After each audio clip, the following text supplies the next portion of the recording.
Loué soit Jésus-Christ. Je voudrais partager avec vous, comme je l'avais promis déjà dans la vidéo introductive, des réflexions sur la parole qui sauve.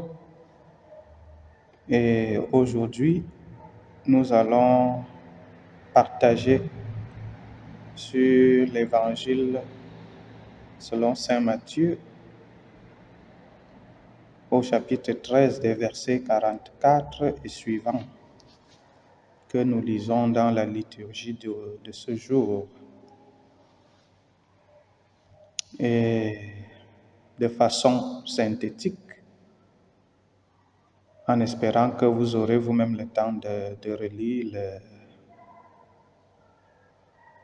la section qui a été choisie pour aujourd'hui. De façon synthétique, l'évangile aujourd'hui nous parle du règne de Dieu. Le règne de Dieu, selon Jésus, qui est semblable à un champ qui cache un trésor,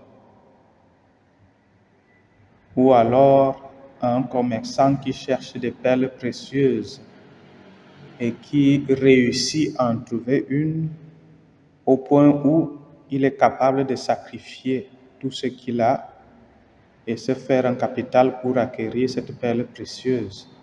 La même chose pour le champ qui cache un trésor. Je m'arrêterai à ces deux paraboles que Jésus utilise aujourd'hui parce que le texte continue.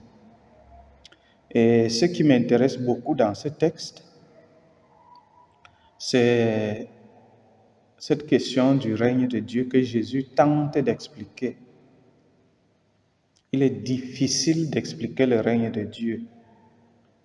C'est un concept difficile parce que expliquer une réalité invisible dans un domaine sensible avec des mots qui sont limités, c'est un peu compliqué. C'est pour ça que sûrement, pour faire percevoir, pas forcément pour comprendre totalement le mystère du règne, Jésus utilise donc ces images pour nous faire accéder à peu près à ce qu'il veut signifier par le règne de Dieu.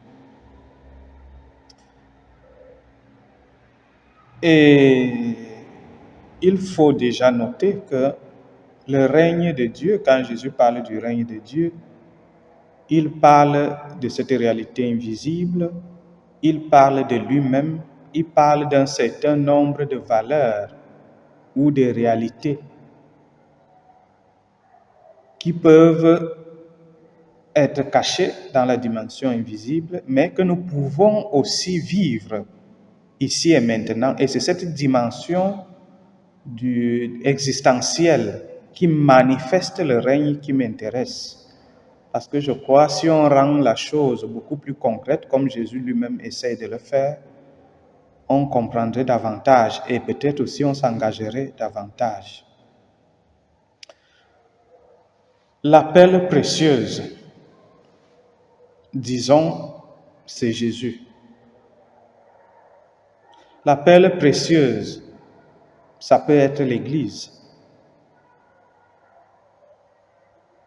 La perle précieuse, ça peut être l'ensemble des valeurs enseignées par Jésus, transmises par l'Église. Mais cela n'atteint son objectif que si nous pouvons vivre réellement ces valeurs en Église. Comme ça, l'Église devient vraiment le sacrement du règne, c'est-à-dire signe visible du règne. Et quelles sont ces valeurs? Il s'agit de la paix, il s'agit de la fraternité, il s'agit de la solidarité, il s'agit de la miséricorde, il s'agit de l'amour, de la charité. Et on peut continuer à citer la foi, l'espérance et tout ce que le christianisme enseigne. En somme, c'est de cela qu'il s'agit de façon concrète. Mais ce qui est davantage beaucoup plus poignant dans cet évangile de Jésus, c'est le fait de mentionner que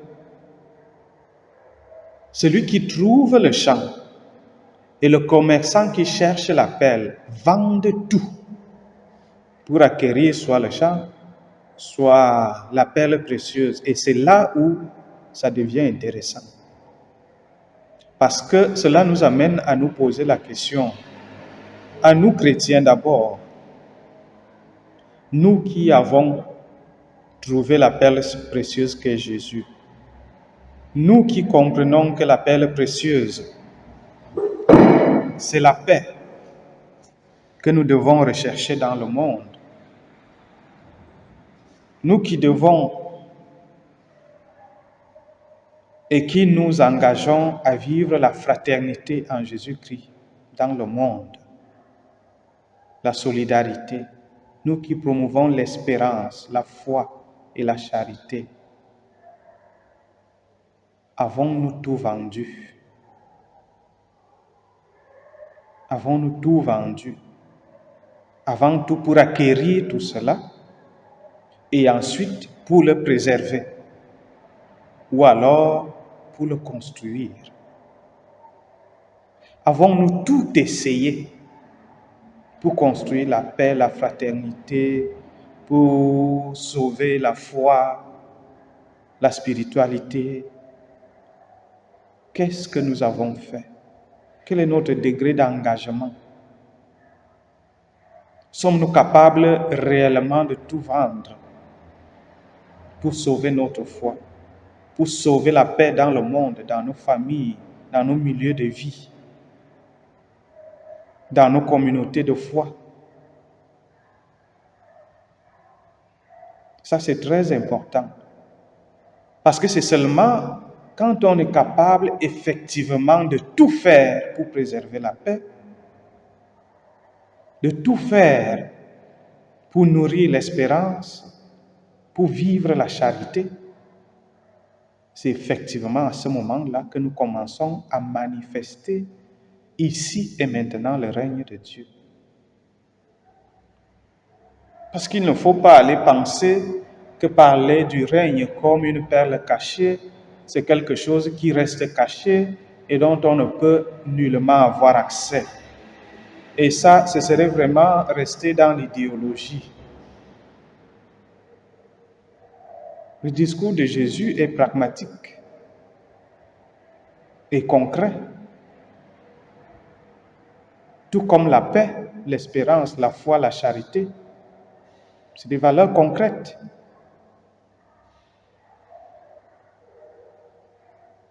C'est à cela que nous sommes appelés et c'est dans cela que nous sommes engagés. Parce que si nous acceptons que Jésus est la perle précieuse qui contient toutes ces valeurs que j'ai énumérées et que nous avons assumées en chrétien, nous avons aussi la responsabilité à notre tour, non seulement de devenir de plus en plus conscients que nous sommes cette perle rare dans le monde, mais réellement incarner cette perle en manifestant au quotidien toute notre vie durant ces valeurs que nous avons assumées en assumant d'être chrétiens.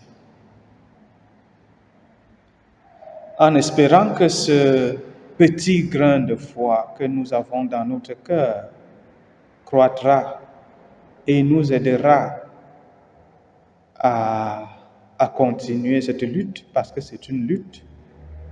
Préserver tout ce que j'ai énuméré là, c'est une lutte dans un monde qui ne donne pas de cadeaux du tout, qui ne donne pas de cadeaux. Et donc, espérons que la force qui nous vient de celui qui est l'incarnation de cette perle nous aide à aller de l'avant et à être beaucoup plus convaincant. Désormais, le monde a besoin d'être convaincu. Loué soit Jésus-Christ. Bon dimanche à tous et à toutes, en espérant de nous retrouver bientôt. Loué soit Jésus-Christ.